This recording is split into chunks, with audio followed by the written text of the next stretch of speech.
Measure flour, yes, that's the way we make a loaf of bread. Okay now, time to pour the water. Step 2, to make the bread, we have to pour the water. Pour the water, that's the way we make a loaf of bread. Well, I'm going to make a loaf of bread today. And I'm starting off, I put about 1.5 cups of warm water in my mixing bowl. Let me see if I can, yeah, you can see that okay, pretty much. So the basic ingredients in bread, and you can make just a loaf of bread with just water, yeast, salt, and flour. I do a couple little extra things. So I've got a package of yeast here, and I'm just going to put it in, open it up and put it into the warm water.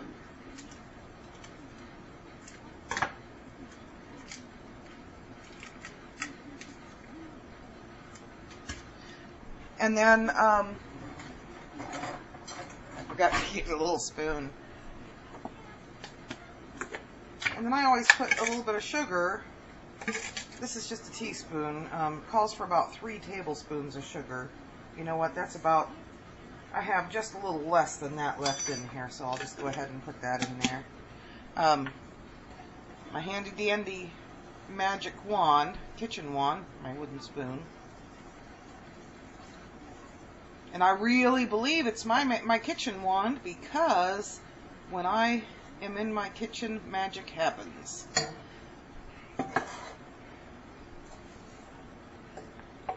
Now this is just the way I do it. I mean, the recipe calls for like a little more than 1.5 cups of warm water, 1 packet of yeast, 3, you don't have to put sugar in it, but sugar helps the yeast, you know. And then, of course, the salt checks the yeast. So there's like several recipes that you can find on the web, and the very most basic things is the flour, salt, yeast, and water. But the sugar, you know, just kind of activates the yeast, and then the salt checks it. And I have a couple of other little extra different things I like to do to make my bread not just nice and bready, but to taste a little bit better. So I'm going to put a little bit of vanilla extract in here. Just about 1.5 cups.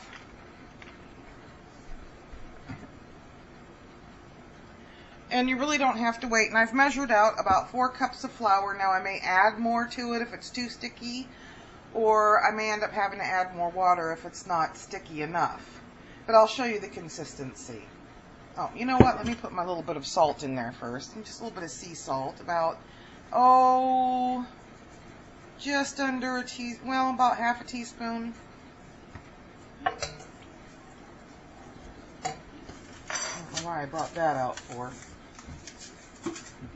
I can go ahead and add my flour.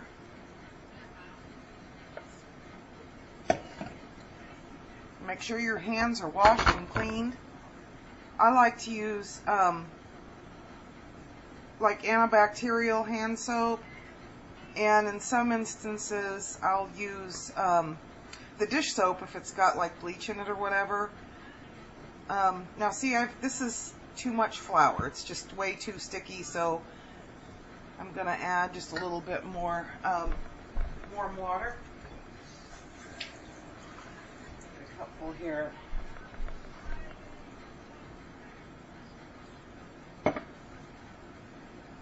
And it may end up being like 2 cups worth of water, because I want my dough a little on the sticky side.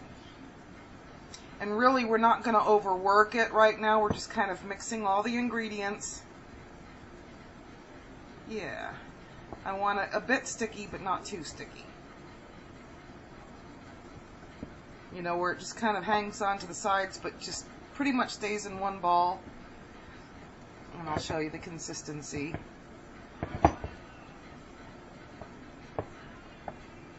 Give it a... Now, if you want to, you can use... I've got a stand mixer, and I've done this with the stand mixer and my dough hooks. But for this particular recipe, you just don't really want to overwork it. Just kind of get the ingredients kind of blended a little bit. And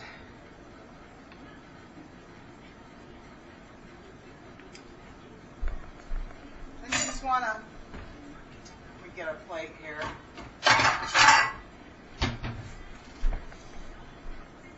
You know, now that I have it at that consistency, almost like a pizza dough or whatever, I'm just going to cover it and set it in a warm, moist area, which would be on my stovetop. Let me wipe my hands off here. I've got a little bit of bread dough on my fingers. And we're going to set the timer for about 3 hours and let it rise. So the timer...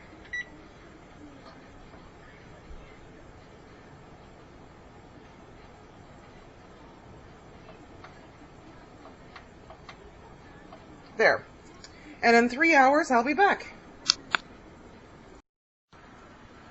Alright, well, it has not been a full 3 hours yet, and I walked past here, and you can see it's way more than doubled in bulk, so I still had 46 minutes to go in the 3 hours, but this is really good yeast. So I'm going to turn the timer off, and I'm going to go ahead and punch this down. And we're going to knead it and get it put, you know, in this particular bread here, you know, you really just don't want to overwork it. I've noticed that it does so much better. Look at that. It does so much better if you don't overwork it. Yeah, a lot of air bubbles in there. We're going to work them out, but gently. So I'm just going to put a little flour on the surface. And I got to step over Miss Pippi here. So let me flour my hand a little bit too. It's going to stick no matter what. So I'm trying to do this in a way where you can see it. Get it off the sides here.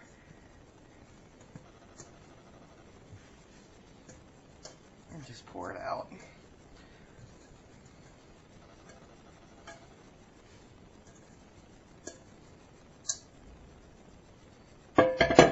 And I'm just going to turn it a couple of times and then squeeze it out.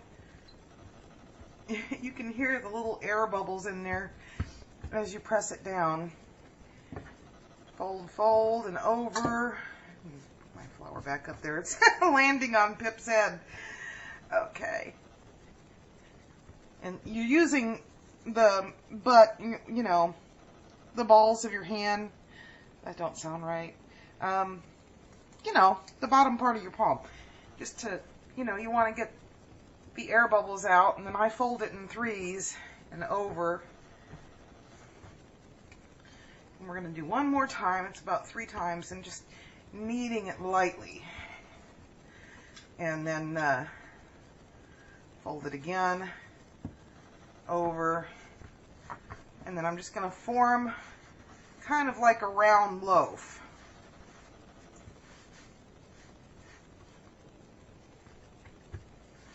And there's still going to be some air bubbles in here. Some people might like to knead it a lot more, but I'm not going to do it that way. Let me put this aside, rinse my hands.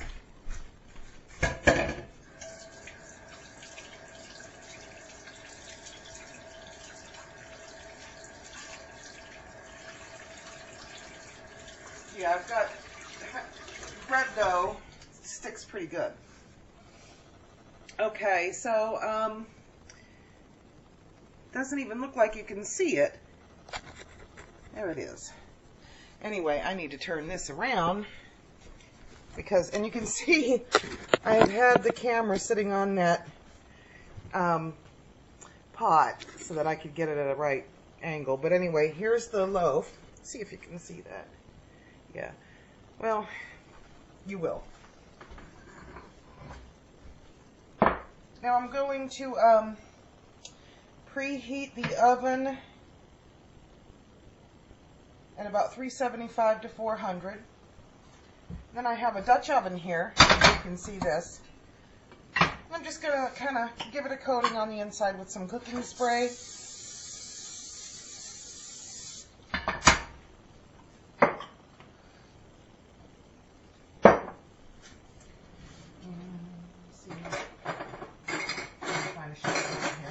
Okay, and then I need to put the camera down so you can see this loaf. Okay, so I've kind of give it, you know, it's kind of rounded. And I'm just going to take a knife and I'm going to cut an X in it, in the top of it, and that's to let, you know, so, you know, rise better. And I'm just going to set it right down inside this pan and cover it. I'm going to let it wait while the oven is preheating, about 10 minutes. Gotta rinse the hands again, flour everywhere. So in about 10 minutes we'll be back, look at it, and it'll probably be ready to go in the oven. Well, it's been almost 10 minutes. And as you can see, it's already starting to rise quickly. Now, I'm going to put it in the oven for about 30 minutes covered. And then I'm going to keep it in the oven for an additional 30 minutes after I take the cover off. So I'm only leaving the cover on for a half hour. So I guess I'll show it to you when it's finished. Well, it's been almost 10 minutes. And as you can see, it's already starting to rise quickly. Now, I'm going to put it in the oven for about 30 minutes covered. And then I'm going to keep it in the oven for an additional 30 minutes after I take the cover off. So I'm only leaving the cover on for a half hour.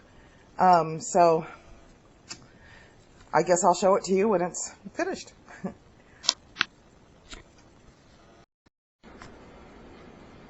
There it is. Just took it out of the oven. You can see it's kind of golden, nice little crust on it.